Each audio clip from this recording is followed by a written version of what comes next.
Hello. The purpose of this video is to talk about writing the argumentative persuasive essay. This is your last major project for the semester. It is perhaps your most important one, as you will be starting to do some actual research and looking up sources. So here we go. First and most important, and this is where I want you to spend most of your time on this week, is choosing a topic. To begin an argumentative or persuasive essay, you must first have an opinion you want others to share. And let's look at some of these perspective topics. Should boxing be banned? Should legal immigration be stopped? Should teens who murder be executed? How should the internet be censored? Should school prayer be allowed? Should recycling? In our COVID crisis we're in, a big one right now is the wearing of masks. Should wearing masks be mandatory? That is hotly debated right now, as you can see on our news and just about anywhere. So, picking a subject, I want you to do some research. And to be valid, an opinion or point of view must be supported by facts and information. What I'm going to want you to do in your outline is I'm going to want you to tell me not only your topic, well, first you're going to give me your topic, and you're also going to tell me what sources you looked at to come up with your topic. Remember, facts and information are very key to an argumentative essay. Once you know what you write about, you'll need to do some research on the topic. Research through interviewing people, reading newspaper books, or internet articles. Well, for this project, we will not be doing interviewing people. Obviously, it's a little hard right now. But we are going to talk about reading newspapers, books, journals, and internet articles. I'm going to do a video on accessing the Wake Tech Library a little later, so we can show you how to do that. Important thing we're going to see this week is what I want you by next Tuesday in your outline is to have a thesis statement. And we've gone over thesis statements throughout the semester, but here's a review of it. State your position on the topic. For example, masks should be made mandatory. Everybody should be let me rephrase that. Wearing masks should be mandatory, and people who don't should be fined for it. That's an opinion. That's my position on the topic. It sets up the structure of your paper. We know by that statement that I'm going to be arguing in favor of making wearing a mask mandatory. Support the thesis. Support your thesis with 3 reasons. This is going to be a 5-paragraph essay. This is, as I say, this is what is going to be expected of you as you move on into your academic courses. Write down each of the 3 main reasons that will support your belief on a separate sheet of paper. Again, you do this and then you submit it to me as an outline. These are your arguments. Wearing a mask, you say, will prevent you, if you have the virus, it will prevent you from spreading the virus. Maybe another argument would be wearing a mask keeps you safe from other people who might have the virus. Counter arguments. Remember, we need to look at the other side of the argument. You see this a lot with this wearing a mask examples. Counter arguments mean the government shouldn't tell me what I should wear outside. It hurts my breathing. Putting a mask on, I don't have the virus, so why should I wear a mask?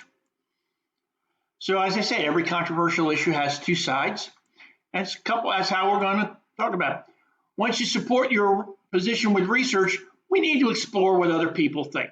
For the topic of the mask, there's a lot of stuff out there. I'm not going to let everybody write about this. I'm only going to limit you to 2 people writing on one subject. Preparing your arguments. Look at the three main reasons for your opinion. What objections would others have to each of your reasons? Write down those under each of your reasons. Now you have 3 arguments and 3 counter arguments.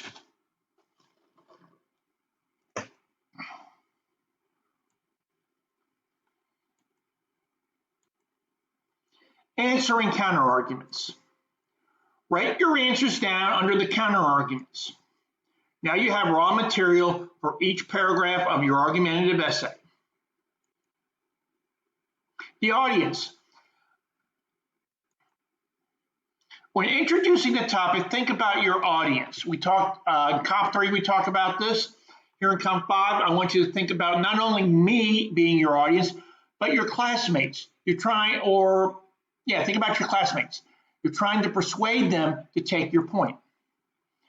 How much does the audience know about the topic? As our example about wearing masks, I bet you everybody knows a lot about it since it's all over the news right now. Is the audience going to be friendly, or hostile? I assume with a bunch of college students, they might be pretty friendly to it. A lot of people out there may be uneducated, or I hate to say this, Trump supporters tend to be this way, or maybe hostile to it. Are there going to be a lot of Trump supporters? If in your audience, if I was doing an essay on wearing masks, how can you hook or draw your audience's attention? This is essential to writing a good argumentative essay. You got to make me interested in your topic. You've got to get me in there. Introduction paragraph. First sentence, we've seen this before. The first sentence is a general statement designed to attract the reader's attention.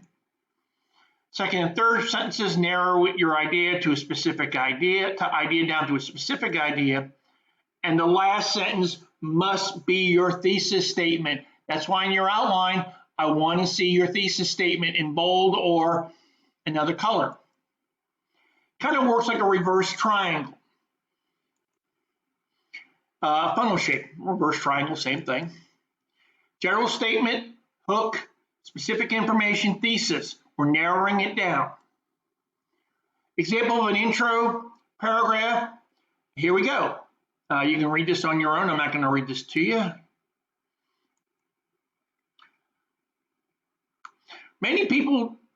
More people die on driving Greek roads in a single year than all the U.S. soldiers killed in Iraq since the fighting began. That gets me interested. I did not know that. And you see, it's a good hook. And the author's position is or thesis statement. That's the facts. This is your thesis statement. The road conditions and the mentality that leads to this unnecessary and avoidable loss of life should be changed. That's the position this author's making. And then we build some body paragraphs. Topic sentences, which we talked about, will be the first reason that supports your position. You may even wish to begin the sentence with the word first, so we know that this is your first main argument.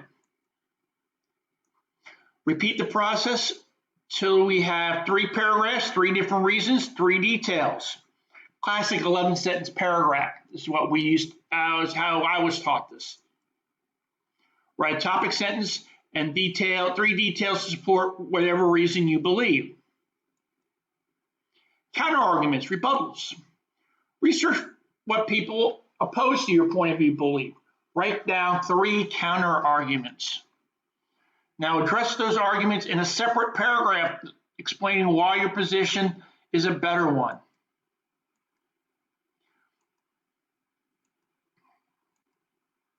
The final sentence in each paragraph should sum up and make a transition to the main idea of the next paragraph. And then your concluding paragraph wraps things up. You have shown the thesis statement to be true. You have a powerful ending. We used to call it, when I was doing this, called a clincher. Remember, do not include any new information in your conclusion.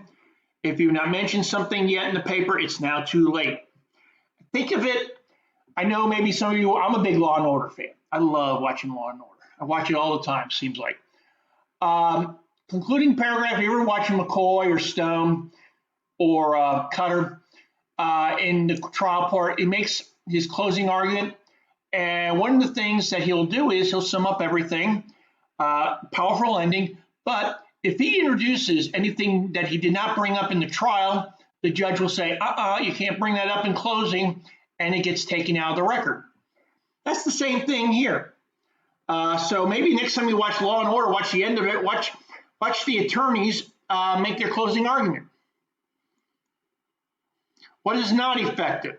This is, we can do this on, we're arguing on Facebook or Twitter, but we don't do this in an academic paper.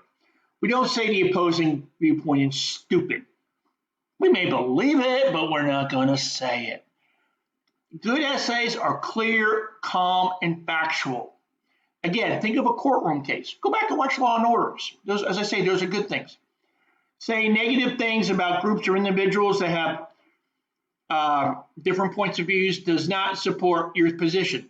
All Trump supporters are idiots. People who don't believe this, that believe that masks will help save lives, are idiots. We don't want to say that. So how many is that? You see, we have 6 paragraphs here.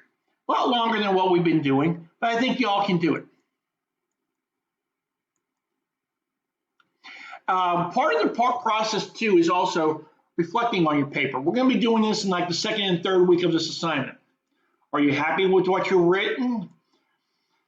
Have you made a convincing case? Is it clear your research supports your position? Have you shown that you understand objections to the position? I want you to do this before even you turn in your first draft.